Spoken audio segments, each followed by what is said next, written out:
Friends, આજે ફરીથી આપણે એક નવો પોઈન્ટ જોશું. તો ફ્રેન્ડ્સ, આજનો આપણો પોઈન્ટ છે કે ડેબિટ નોટ અને ક્રેડિટ નોટમાં આપણે ડિસ્કાઉન્ટ કઈ રીતે એડ કરી શકીએ, એટલે કે આપણે એક્સપેન્સ કઈ રીતે એડ કરી શકીએ. તો આજે સૌપ્રથમ જશું યુટિલિટીમાં.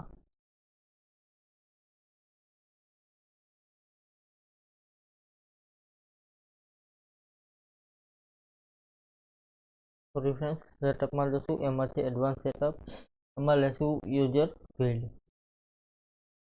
અહીં બેકઅપ આપણે યસ કરી દેશું.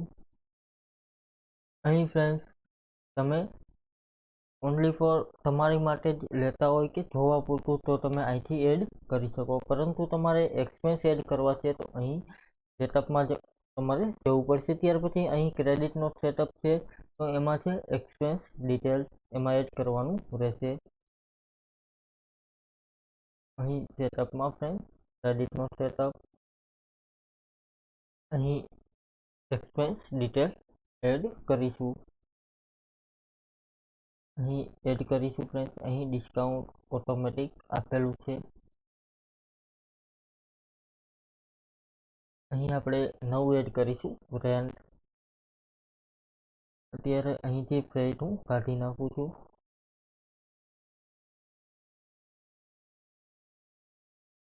અહીંયા આપણે ફ્રેન્ડ રેન્ટ એડ કરીશું. અહીં લેશું રેન્ટ અથવા તો કટ ઓફ લેશું.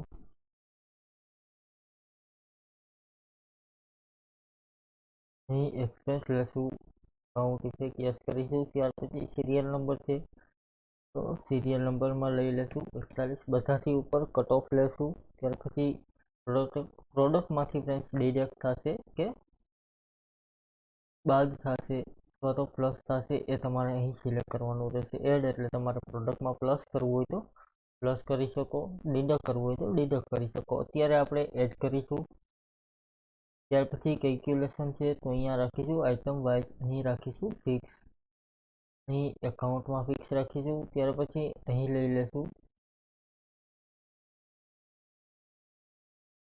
ડિસ્કાઉન્ટ આપેલું નથી, એટલે ફ્રેન્ડ્સ અહીં કસર લઈ લેશું, આપણે કરીશું. અહીં તેની બીજી અસર છે એ માઇનસમાં જશે, કારણ કે અત્યારે ડિસ્કાઉન્ટનું એકાઉન્ટ નથી એટલા. અહીં સેટઅપ આપણે યસ કરીશું ફ્રેન્ડ્સ. અહીં ટ્રાન્ઝેક્શનમાં જઈને ક્રેડિટ નોટ નાખીશું. અહીં ઇન્સર્ટ કરીને નવી ક્રેડિટ નોટ એડ કરીશું.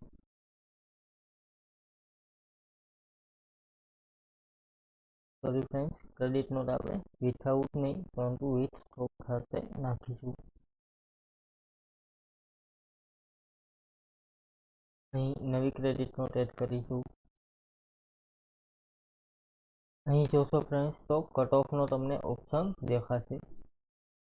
અહીં કટ ઓફ આપણે એક્સપેન્સ તરીકે એડ કરી દીધું છે. એવી જ રીતે તમારે બીજો કંઈ પણ એક્સપેન્સ એડ કરવું હોય તો અહીંથી સેટઅપમાં જઈને ફ્રેન્ડ્સ અહીં ક્રેડિટ નોટના સેટઅપમાં તમે એક્સપેન્સ ડિટેલમાં એડ કરી શકો. ત્યાર પછી ડેબિટ નોટમાં કરવું હોય તો ડેબિટ નોટમાં કરી શકો. ત્યાર પછી સેલ પરચેઝમાં એક્સપેન્સમાં કંઈ એડ કરવું હોય તો એમાં પણ કરી શકો. Thank you friends. આ પ્રમાણે વાઉચરમાં એક્સપેન્સ એડ થતા હોય છે. આજનો આપણો પોઈન્ટ પૂરો. કાલે ફરીથી હવે જે આગળના પોઈન્ટ છે એ બીજા જોશું. હવે ફ્રેન્ડ્સ, મિરેકલમાં મોસ્ટ ઓફ કાંઈ એવા પોઈન્ટ છે નહીં કે આપણે તમને બીજા સમજાવી શકીએ. હવે જે પોઈન્ટ આવશે એ ક્યારેક આવશે, પરંતુ આપણે બીજો એકાઉન્ટિંગ સોફ્ટવેર છે એ શરૂ કરીશું. Thank you friend. આજનો પોઈન્ટ અહીં પૂરો કરીએ. કાલે ફરીથી નવો પોઈન્ટ જોઈશું. Thank you.